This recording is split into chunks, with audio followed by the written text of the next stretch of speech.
Nafsu saja tidak apa-apa. Tidak apa-apa yang dimaksud adalah seseorang manusia Tuhan ciptakan dengan satu hal yang dia pun nama nafsu. Kalau orang hidup itu dia tidak ada nafsu, itu yang susah itu. Nafsu makan misalnya. Susah itu. Tapi dia pun soal kalau tambah kata hawa. Kalau hawa saya artikan dengan udara, udara ada di mana-mana.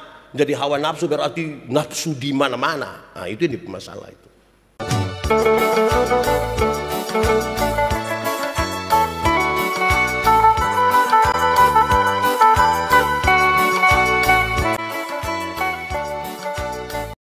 Bapak Ibu Saudara-saudara, mari kita berdoa untuk pemberitaan firman Tuhan. Mari berdoa.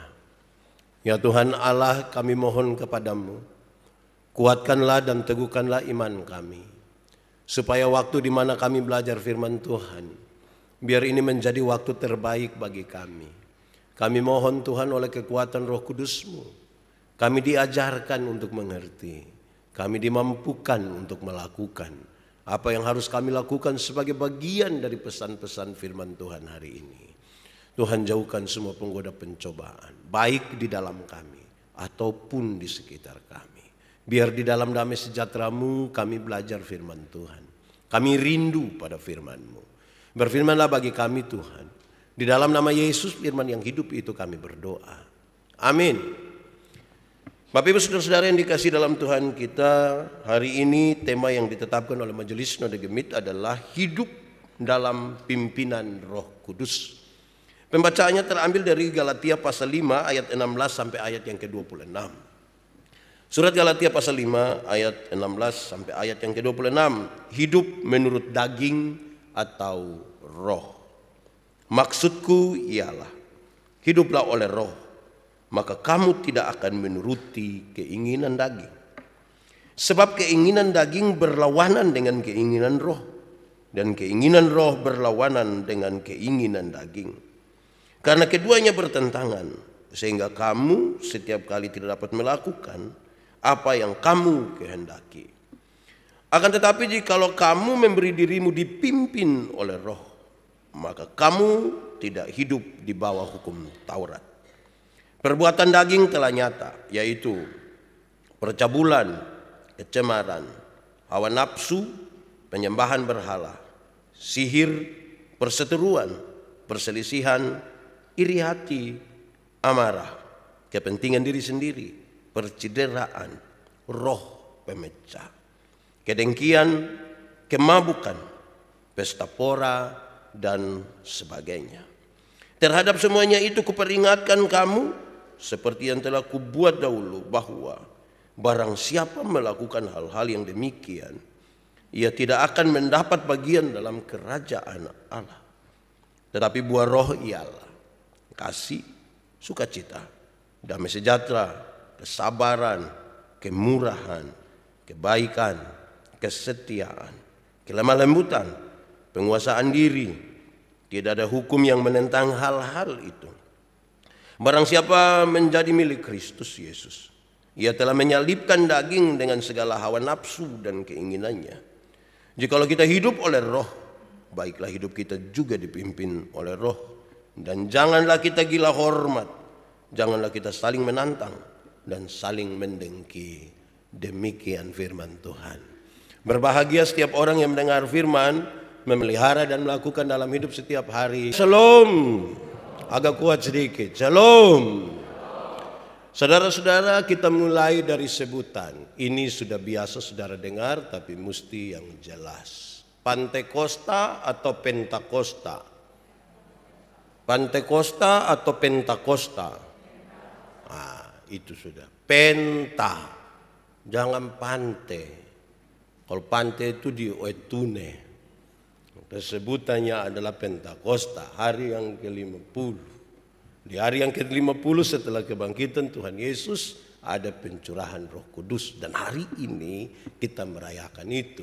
Tema yang ditetapkan oleh Majelis Sinode itu hidup dalam pimpinan Roh Kudus, dengan maksud supaya setelah kita mendengarkan pemberitaan firman Tuhan hari ini dalam perayaan Pentakosta ini, saudara, kita menyelidiki hidup kita. Apa memang kita dituntun oleh roh atau kita dituntun oleh daging? keinginan daging atau keinginan roh. Supaya kalau kita hidup di dalam keinginan daging, dituntun oleh keinginan daging, mestinya kita kembali kepada yang benar, yaitu roh. Saudara-saudara, karena itu di bagian paling pertama, saya ingin mendefinisikan lebih dahulu. Kalau roh berarti lawannya daging. Daging itu seperti apa, saudara? Di dalam Alkitab ketika berbicara tentang daging, kedagingan, keinginan daging, maka daging itu adalah gambaran tentang kehidupan jasmani dari manusia. Setiap kali berbicara tentang daging, kita bicara tentang kehidupan jasmani dari manusia. Tidak ada yang salah toh kalau kita hidup dalam urusan jasmani, tidak ada yang salah. Tapi keinginan yang menuntut kita itu yang nanti sebentar kita renungkan lebih. Gambaran tentang kekuatan dan kearifan manusia. Waktu bicara tentang daging, dia bukan saja bicara tentang jasmani, tapi dia bicara tentang kekuatan dan kearifan manusia. Semua yang ada dari manusia, baik kekuatan, baik kearifan manusia. Nah, itu kedagingan. Atau saudara-saudara, daging itu berkaitan dengan gambaran tentang sifat manusia yang jahat dan penuh dosa. Waktu bicara tentang daging, kita bicara dengan sifat-sifat manusia yang penuh dengan kejahatan dan penuh dengan dosa. Lalu apa itu roh? Apa itu keinginan roh? Roh itu berkaitan dengan roh Allah, roh Tuhan. Dan ini sangat mengacu terhadap Roh Kudus. Jadi bicara tentang roh, hidup yang dituntun oleh Roh Kudus. Sudah jelas saudara-saudara bahwa kita sementara ada dalam perayaan Pentakosta ini. Pembacaan tadi mengisyaratkan dengan baik. Saya duluan yang ini untuk kita membedakan sebentar antara keinginan dan kehidupan di dalam daging dan keinginan serta kehidupan di dalam roh. Pembacaan tadi sangat jelas menjelaskan perbuatan-perbuatan daging adalah menurut pembacaan tadi. Satu, percabulan. Apa itu percabulan? Percabulan itu adalah hal-hal yang berkaitan dengan cabul. Cabul itu apa? Kotor. Cabul itu berkaitan dengan tidak senonoh, melanggar akan kesopanan dan kesusilaan. Itu disebut cabul. Orang-orang yang hidup di dalam daging dan dituntun oleh keinginan dagingnya akan hidup dalam ketidaksenonohan. Hidup yang suka melanggar akan kesopanan dan kesusilaan. Nah, itu disebut percabulan. Menurut pembacaan ini daging ini. Kedua disebutkan kecemaran. Apa itu kecemaran, saudara? Segala sesuatu yang membuat manusia tidak layak datang di hadapan Tuhan, itu namanya cemar.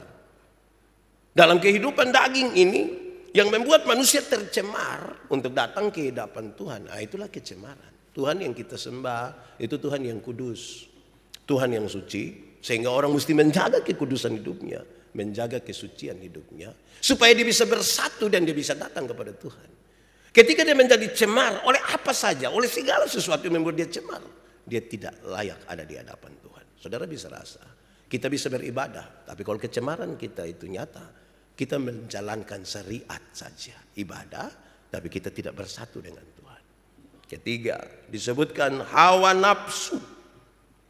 Apa itu hawa nafsu, saudara? Hawa nafsu itu sesungguhnya berurusan dengan bersiap untuk kesenangan dan tidak mau untuk mengendalikan diri, melakukan kesalahan dengan sengaja dan tidak segan-segan dia melakukan walaupun dia tahu itu salah. Tahu salah nah bikin. Baru tidak segan-segan mau di hadapan orang kok atau di mana. Itu artinya apa? Hawa nafsu. Nafsu saja tidak apa-apa. Tidak apa-apa yang dimaksud adalah seseorang manusia Tuhan ciptakan dengan satu hal yang dia pun nama nafsu. Kalau orang hidup itu dia tidak ada nafsu, itu yang susah itu. Nafsu makan misalnya. Susah itu. Tapi dia pun soal kalau tambah kata hawa. Kalau hawa saya artikan dengan udara, udara ada di mana-mana. Jadi hawa nafsu berarti nafsu di mana-mana. Nah, itu yang masalah itu. Itu keinginan daging. Lanjut. Penyembahan berhala. Penyembahan berhala itu disebutkan sebagai perbuatan daging. Apa itu penyembahan berhala? Penyembahan berhala adalah pemujaan terhadap apapun. Pemujaan terhadap apapun selain dari Tuhan. Kan manusia ini mesti menyembah Tuhan. Ketika dia menyembah selain daripada Tuhan, itu penyembahan berhala. Apakah dia menyembah patung-patung? Apakah dia menyembah dia pun diri sendiri? Kadang-kadang kita ini bisa sembah kita pun diri sendiri juga. Dia pun alis, dia pun perut. Lama kita sudah berhala bagi diri sendiri. Kita pun pikiran sendiri kita sembah.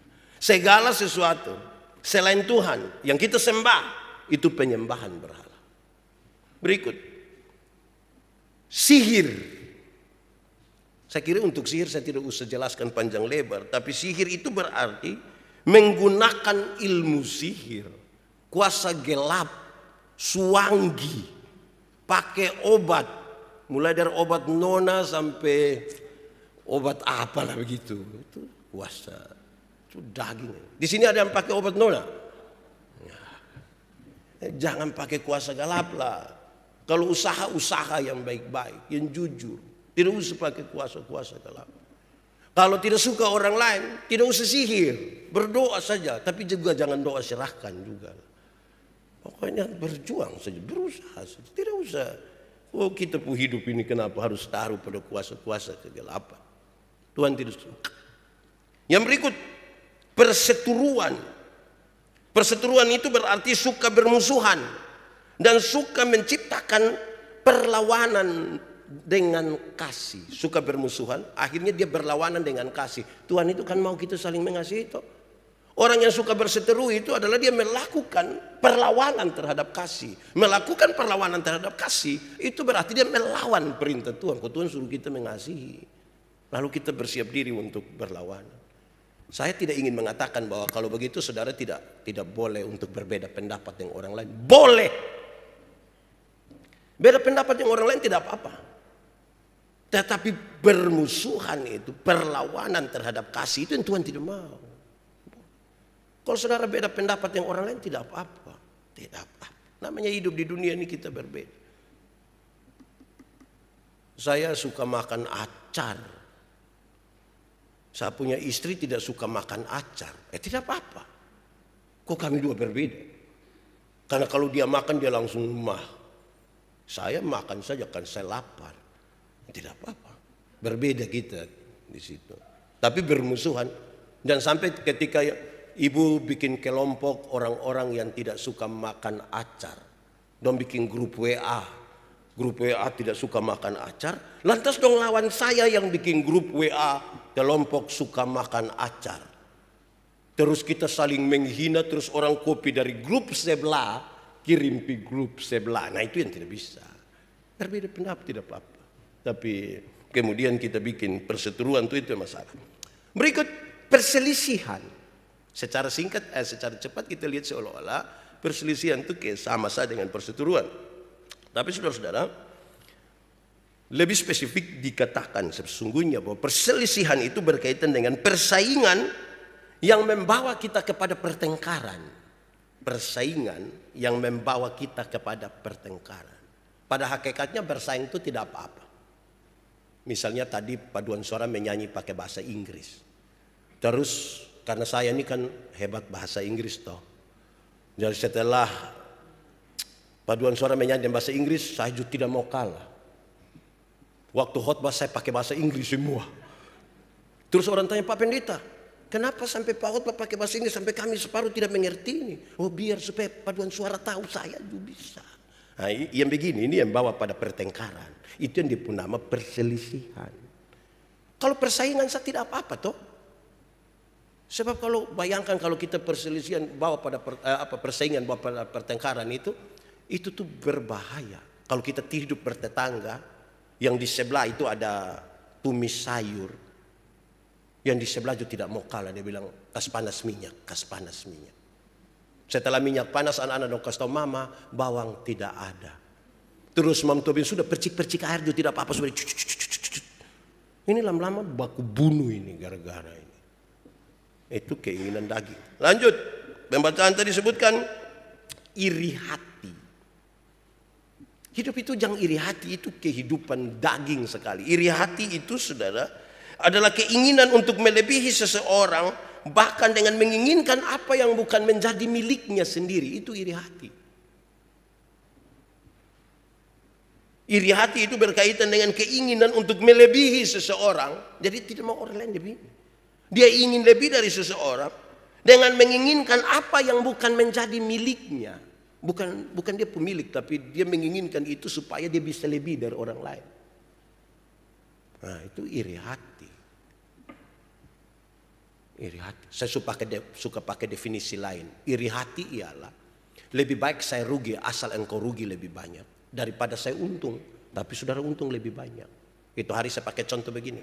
Ada dua orang yang sama-sama suka iri hati, dorang dua berdoa kepada Tuhan. Karena Tuhan tahu dorang dua suka iri hati, Tuhan suruh malaikat datang. Karena kamu dua suka iri hati, maka satu saja yang berdoa, yang satu tidak usah berdoa. Tapi yang berdoa ini dia minta apa? Yang tidak berdoa akan dapat 2 kali lipat. Jadi kalau yang berdoa dia minta motor 1, yang tidak berdoa akan dapat motor 2. Di antara kamu dua siapa yang berani berdoa? Woi, dua-dua tidak mau. Ini bahaya. Akhirnya karena dua tidak mau, tarik lot. Waktu tarik lot, saya yang harus berdoa. Ini saya pikiran ini. Kalau saya minta kaya, nanti kau lebih kaya. Wah, saya bahaya. Akhirnya saya berdoa, Tuhan, tolong kasih saya mata buta 1. Kalau saya mata buta 1, kau Paul buta berapa? Buta 1 rugi kok tidak? Buta 1 rugi kok tidak? Rugi. Tapi lebih senang lihat orang buta 2 toh.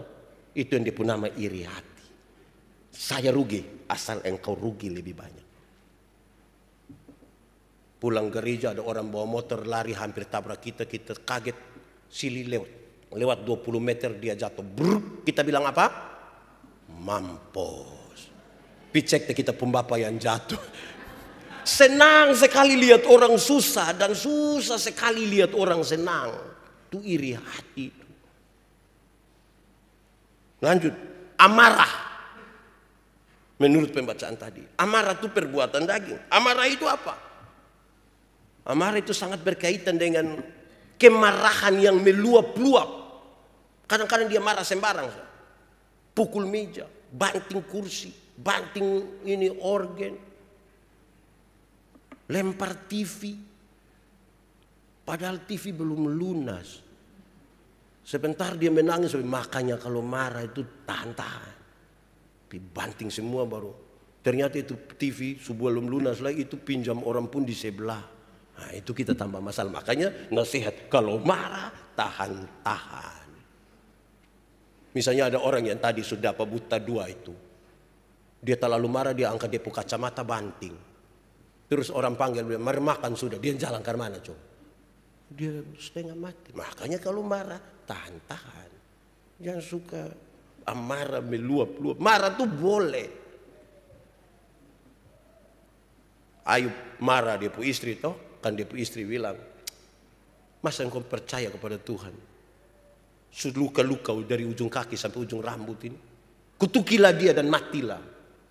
Ayub yang kau bicara seperti perempuan gila. Apa yang kau mau terima yang baik dari Tuhan, yang tidak baik yang kau tidak mau terima. Dalam semua itu Ayub tidak berbuat dosa dengan mulutnya. Kan dia marah dia istri pun sifat, bukan marah istri pun badan. Kalau marah istri pun badan itu pasti istri bermuncul, pimana kok. Saya lebih suka orang lain pun istri ini. Nah itu marah. Lanjut. Kepentingan diri sendiri. Ini terlalu banyak ini perbuatan daging yang ditulis. Kepentingan diri sendiri itu berkaitan dengan segala sesuatu yang sangat berkaitan dengan berpusat pada diri. Dia tidak pikir orang lain. Yang dia pikir itu hanya dia pun diri, yang dia pikir itu hanya dia pun keuntungan, yang dia pikir itu hanya soal-soal dia saja. Dia tidak pernah pikir soal orang lain. Itu kepentingan diri sendiri. Pokoknya kalau ada makan itu dia tidak pikir orang. Dia pikir dia pun diri sah. Dia bangun, dia pagi memang bagi habis, dia bagi tambah, dia isi, dia putas. Habis itu dia panggil dia pun anak lagi isi, dia pun anak putas. Nah orang lain makan apa? Itu kepentingan diri sendiri. Keinginan daging. Lanjut lagi. Percideraan. Apa itu percideraan? Percideraan itu menghancurkan persatuan. Upaya menghancurkan persatuan dengan cara merasa diri lebih mampu dari orang lain. Dia menyanyi di paduan suara. Tapi dia rasa dia suara itu terbaik. Yang lain itu tidak bisa. Jadi hampir-hampir dia 4 suara itu dia bawa semua. Nah, itu dia mau bikin rusak persatuan itu di paduan suara. Lama-lama nanti yang separuh yang sudah kasih Pak Manobe menyanyi sendiri sah. Kok 4 suara dia bawa sendiri. Kadang-kadang dia mau bikin diri inti itu mau menonjol dengan tiba-tiba. Orang mau menyanyi, hai dunia gembiralah. Orang lain belum masuk dia capek, hai dunia. Itu bikin rusak persatuan di paduan suara itu. Boleh. Yang kita jaga betul. Apalagi kita kumpul banyak orang ini mesti jaga dia pun keseimbangan. Lanjut. Roh pemecah. Keinginan daging salah satu itu adalah roh pemecah. Roh pemecah itu berkaitan dengan berbeda pandangan yang membuat satu orang atau satu kelompok menjadi tidak saling menyukai. Ada beda pendapat, tapi satu mempengaruhi satu orang untuk tidak suka orang lain. Ini roh pemecah. Kita dua punya masalah, tapi kita mempengaruhi orang kok tidak suka dia ini, tidak suka dia ini, tidak suka dia ini. Nah, ini roh pemecah. Ini hidup di daging. Tidak bisa begitu. Nanti bikin rusak lebih banyak. Lebih lanjut. Kedengkian. Kedengkian ini. Kalau tadi so ada rasa iri. Sekarang tambah kedengkian. Saya coba periksa teks ini. Dia berkaitan dengan begini. Kedengkian itu adalah rasa iri karena orang lain memiliki banyak hal. Dia tidak suka kalau itu orang memiliki banyak hal. Itu orang so cantik lah, kaya lah, disukai lah, disenangi lah, punya sertifikat tanah lah, punya. Dia tidak suka. Itu kedengkian itu. Dia tidak suka, dia tidak bersaing, tapi dia tidak suka saja. Pokoknya dia tidak suka lihat orang lain lebih-lebih itu. Orang pakai sepatu baru dia lihat, tahu bayar berapa kali. Kok orang punya sepatu nak kenapa? Beli toh. Kita ini kadang-kadang lihat orang kita tidak apa kita suka omong. Apalagi kalau orang maju dia baju merah. Tertahu ini yang tahun lalu kok kapan? Kita ini pun hidup terlalu kepo lah dari orang lain. Itu roh kedagingan itu. Tidak boleh ada itu. Hidup dituntun oleh yang begini-begini kita bisa stres. Lanjut. Kemabukan. Kemabukan. Saudara, kemabukan itu sesungguhnya berkaitan dengan begini. Kemabukan membuat orang seperti tidak lagi dapat mengenal dirinya sendiri. Dia tidak bisa lagi bekerja. Tidak lagi akan memuliakan Tuhan Allah. Oh, hidup dalam kemabukan. Tiap hari dia mabok sah. Mabok ini jangan pikir hanya mabok sopi, mabok anggur, jangan hanya pikir itu. Ini anak-anak dong, ini kadang-kadang mabok game itu. Dia lawan dia pu bapa. Bapa juga. Kalau satu kali dia tidak pegang dia pun HP main game itu dia rasa ke dunia ini kemabukan. Dia sudah tidak lagi kerjain, dia tidak lagi memuliakan Tuhan, dia tidak kenal dia pun diri siapa. Istri panggil kau bilang, papa mari kau kita pikir jadi sabar ini sudah pun stage terakhir ini, sabar. Padahal kalah terus. Itu kemabukan, mabuk judi. Yang sekarang ini judi online ini sudah lalu. Bikin banyak suami-suami ini mabuk judi. Ada kau yang dia pun suami mabuk judi? Tidak ada bapak, saya pun istri dong yang mabuk judi. Jadi jaga baik-baik kita jangan mabuk. Itu keinginan daging itu saudara. Lanjut. Pesta pora. Pesta pora. Apa itu pesta pora? Pesta pora adalah keributan. Keributan bersama-sama. Keributan bersama-sama dalam sebuah perayaan yang merendahkan akhlak. Pesta saya tidak apa-apa. Pesta pora ini membuat orang punya akhlak jadi rusak. Dia hanya mau pesta kadang-kadang dia sembarang saja. Dan selalu mengganggu ketertiban orang lain. Itu pesta pora. Kehilangan akhlak dan mengganggu ketertiban umum. Orang lain terganggu. Beli tape satu seputar sampai jam 3 pagi. Sampai buka baju kau putar-putar begini. Nah, ini pesta pora ini. Itu tidak benar itu. Mengganggu oleh orang-orang pikas tabe om, tolong kasih kecil tap sedikit. Kenapa? Ada bayi satu sakit di sebelah. Pikas tahu itu bayi ya. Ada tambah 2.000 di sepu tap. Ah ini. Ini sudah salah ini. Hei ini jemaat agape dong, jangan pesta pora. Nah, gitu. Pesta kecil-kecil tidak apa-apa ya. Kayak ada yang ulang tahun ini hari terus ajak bakar apa ya, itu tidak apa-apa, itu baik itu. Itu kayak orang kayak suka tunggu undangan lah kalau kayak begitu Amin kok. Nah saudara, itu keinginan daging terlalu banyak ditulis di situ. Sebenarnya bisa banyak, tapi nanti kita gereja kedua tidak bisa nanti karena terlalu banyak khotbah. Nah sekarang saudara, lantas dia kasih tahu orang yang hidupnya dituntun oleh roh, dia kasih tahu di ayat 22-23. Dia kasih tahu, pertama, buah roh itu kasih. Orang yang dia hidup dituntun oleh roh itu ada kasih. 10 hukum Taurat itu dijabarkan jadi 613 pasal. Dari 613 pasal itu ada penjabaran dalam peraturan hidup setiap hari, itu jumlahnya ribuan. Tuhan menyimpulkan dia dalam 2 kalimat, mengasihi Tuhan, mengasihi sesama. Dari 2 kalimat itu Tuhan Yesus menyimpulkan hanya 1 kata, yaitu apa? Kasih. Itu hidup dituntun oleh roh. Di dalam hukum ini tergantung seluruh hukum Taurat dan kitab para nabi. Kasih. Saudara tahu, tapi saya harus bicara ulang karena konteksnya kita bicara tentang kasih. Kasih ialah kebaikan tidak terpatahkan oleh apapun dan tidak akan pernah berubah menjadi kebencian. Itu kasih. Kasih itu kebaikan, bukan kejahatan. Tidak terpatahkan oleh apapun, tidak akan pernah berubah menjadi kebencian. Karena begitu besar Allah mengasihi dunia ini. Tuhan mengasihi dunia. Apakah dunia mengasihi Tuhan? Tidak. Lalu apakah karena dunia tidak mengasihi Tuhan, Tuhan Allah berhenti mengasihi dunia? Tidak. Apakah Tuhan membenci manusia? Tidak. Itu kasih. Setiap orang yang dituntun oleh roh, dia memiliki kasih. Dalam kasih itu relasi dia dengan Tuhan aman, relasi dia dengan manusia aman. Dengan suami aman, dengan istri aman, dengan anak-anak aman, kakak-kakak, adik-adik, ipar-ipar, mama mantu, bapak mantu, aman. Nah itu kasih. Dan itu aman betul-betul dari hati. Itu kasih.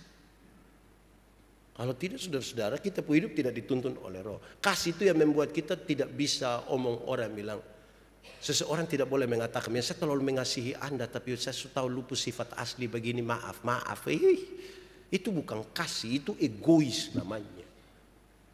Kalau hanya bisa mengasihi orang yang mengasihi engkau, apakah jasamu? Saya suka pakai perbandingan ini, perbandingan dengan ibu-ibu yang melahirkan. Ibu-ibu kan sakit melahirkan. Ibu-ibu sakit melahirkan, suami tidak tolong toh. Suami hanya dari luar kau bilang Yesus, tapi tidak tolong. Tapi ibu-ibu tetap sayang suami toh. Su bilang Yesus lagi, dia bayangkan kira-kira ini anak muka ke siapa. Kan paling-paling. Ini anak-anak dong ju, ibu-ibu dong, bapak-bapak dong gendong. Jam 2 pagi ju tetap gendong. Mama bapak pun jam tidur. Anak-anak pun jam bangun. Anak-anak pun jam tidur. Mama bapak pun jam bangun.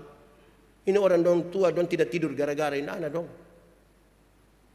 Besok-besok orang tua sakit sedikit, saya suruh datang jaga. Sendon dong bakal lagi bilang, mama dan bapak tidak ada anak lagi, hanya saya. Kenapa kasih hidung? Kenapa kasih tengah sertifikat ke saudara? Kasih. Orang tua aja setengah mati anak-anak orang bicara. Mama, papa. Anak dong mulai lancar beromong. Dong ada suka beromong dan dong pun bapak mama.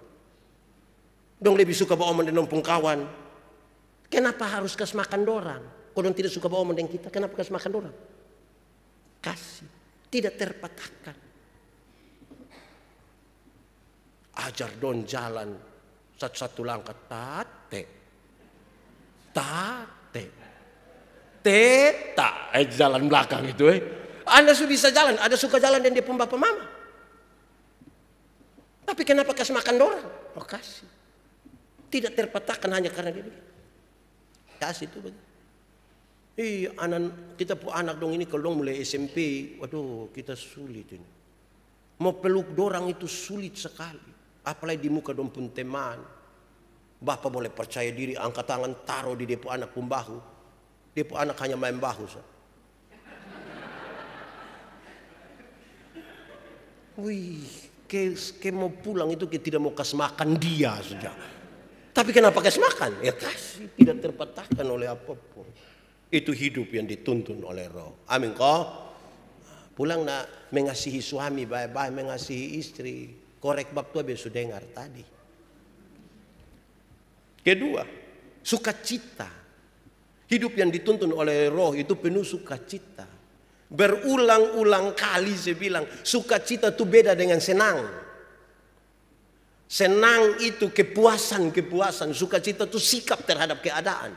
Baik itu baik keadaannya, baik tidak baik keadaannya. Sukacita.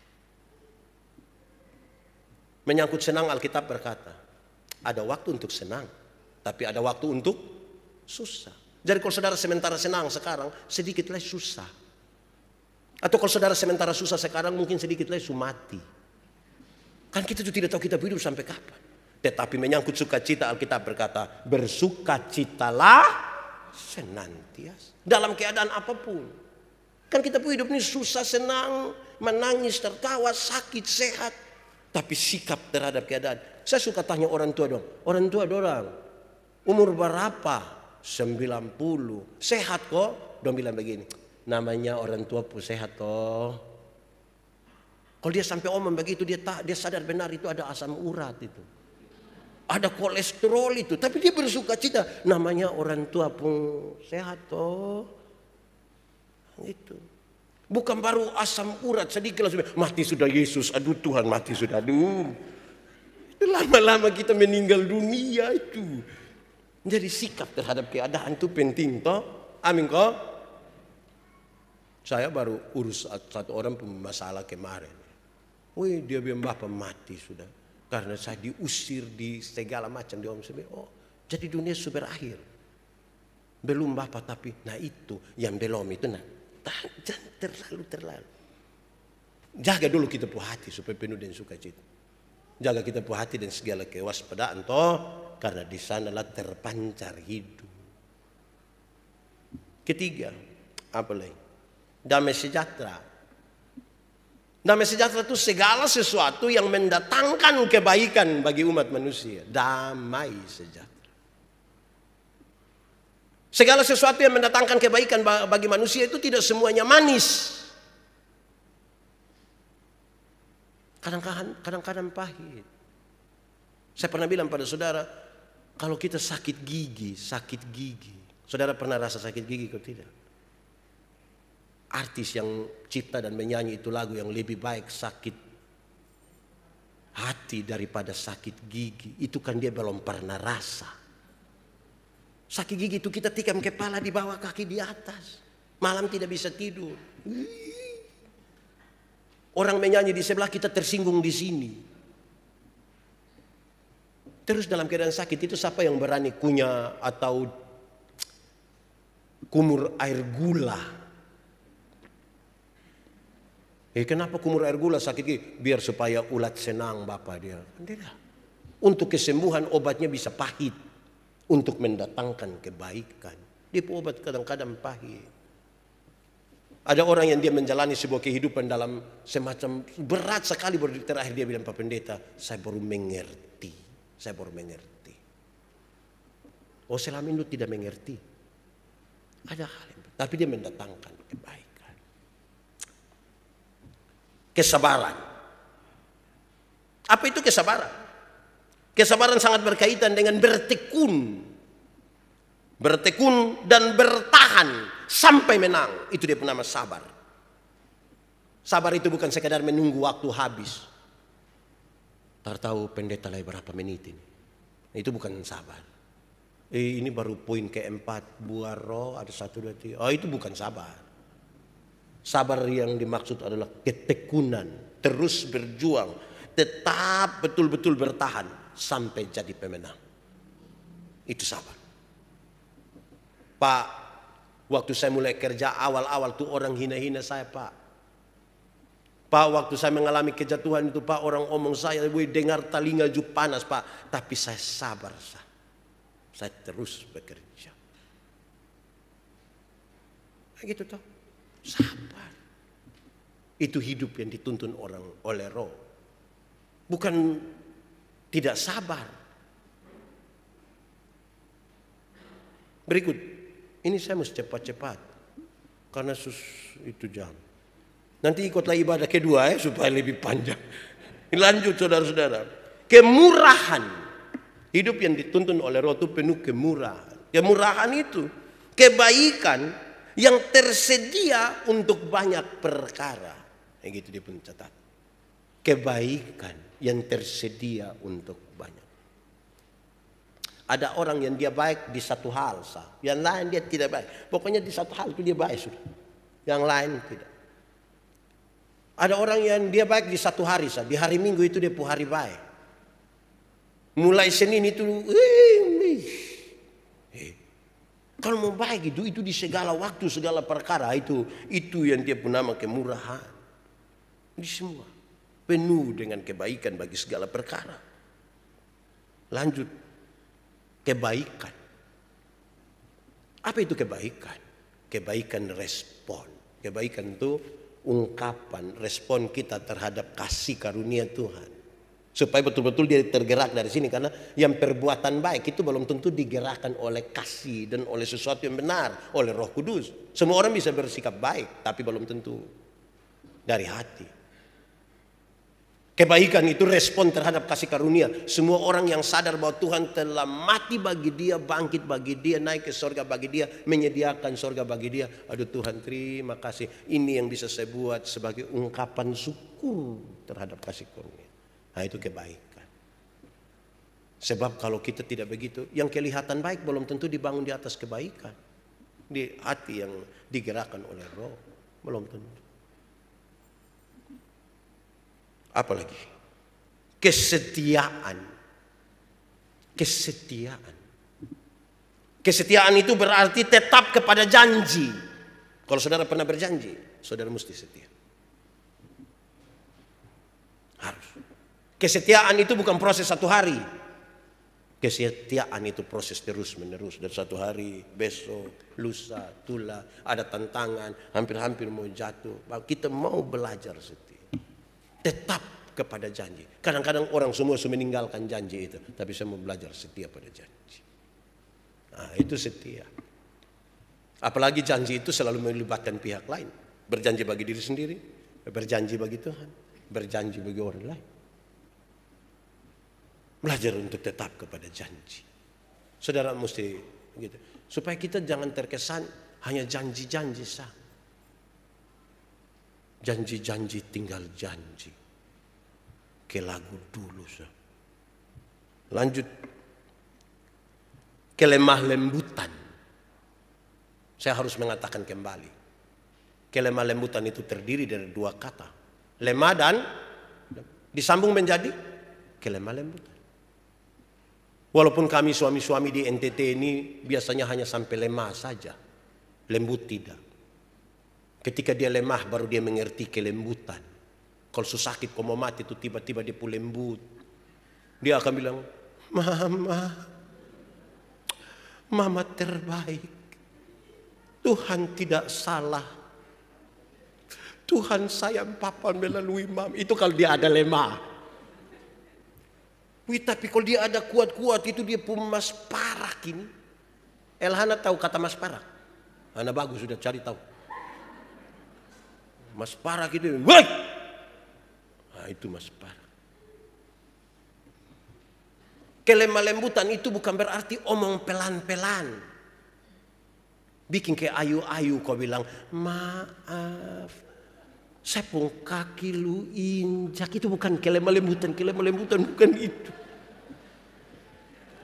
Kelemah lembutan itu bukan jalan permisi-permisi. Yang tangan duluan kau bilang.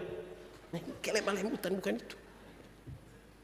Kelemah lembutan itu titik paling tengah antara benar-benar marah dan benar-benar tidak marah. Supaya orang marah pada waktu yang tepat dan tidak marah sembarang. Itu hidup yang dituntun oleh Roh. Jadi dia tetap kritis terhadap sebuah persoalan. Kalau marah-marah. Tapi tidak marah sembarang. Apalagi berlama-lama. Apalagi sampai matahari terbenam. Apalagi orang Sumatera itu dia masih marah. Tidak bisa. Itu hidup tidak dituntun oleh Roh. Itu oleh kemarahan tadi. Penguasaan diri. Penguasaan diri itu apa? Orang yang tahu dia pun tujuan kemana. Itu menguasai diri.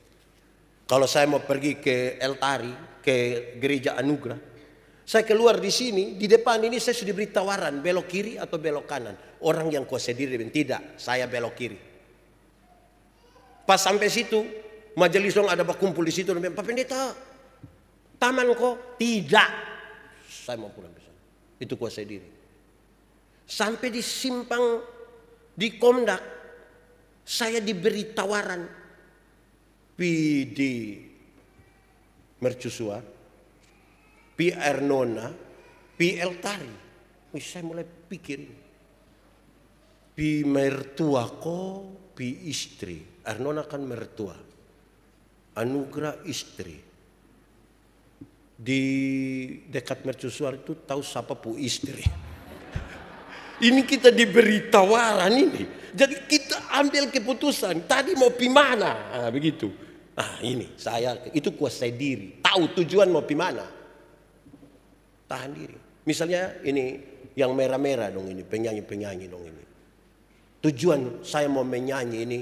Mau memuliakan Tuhan. Terus dalam latihan ada kurang-kurang beres sedikit. Tidak. Saya pun tujuan ini. Saya kuasai diri. Kalau dia tidak kuasai diri itu yang sedikit-sedikit persetan.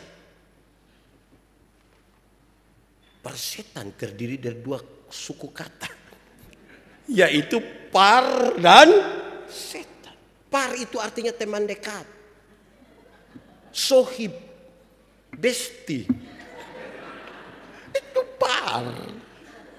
Dan setan yang artinya ya setan. Jadi kalau persetan berarti teman dengan setan. Bestinya setan. Jadi kuasai diri. Dia tahu dia mau pergi kemana. Ada teori tentang kesuksesan bilang begini. Orang yang sukses itu dia tahu dia datang dari mana, dia mau pergi kemana, dan dengan cara apa dia pergi ke situ. Itu sukses. Dalam semuanya itu penguasaan diri menjadi penting. Saudara, lalu catatan ini saya hanya mau baca ulang saja cepat-cepat Kalau mau saudara mau tambah ikut gereja kedua. 1.